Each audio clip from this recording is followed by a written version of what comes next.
مسافر پک اپ المناک حادثہ کا شکار ہو گئی۔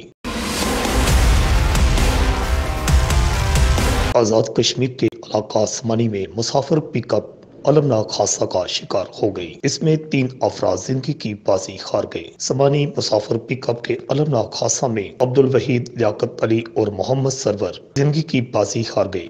اطلاع ملتے ہی پولیس اور ریسکیو ٹیم موقع پر پہنچی اور متوفی افراد کی لاشیں ہسپتال پہنچائیں۔ تینوں جاں بحق ہونے والے افراد کو آبائی علاقہ گرنڈاس وسرین میں سپرد خاک کر دیا گیا ہے۔ نماز جنازہ میں وادی سمانی کے چاروں اطراف سے ہزاروں افراد نے شرکت کی۔ المناک حادثہ میں جاں بحق ریٹائرڈ صوبیدار لیاقت علی کی نماز جنازہ سرین کے مقام پر دن 11 بجے ادا کی گئی، جبکہ عبدالوحید اور محمد سرور کی اجتماعی نماز جنازہ دن 1 بجے راؤں گرنڈا میں ادا کی گئی۔ نماز جنازہ میں اسسٹنٹ کمشنر سمانی حافظ محمد علی، سابق امیدوار قانون ساز اسمبلی حلقہ سمانی غلام قادر، حاجی ادریس چودھری، چودھری ظفر سمیت اہم شخصیات نے شرکت کی۔ آزاد کشمیر کے علاقہ میں خونی حادثات خطرناک حد تک بڑھ چکے ہیں۔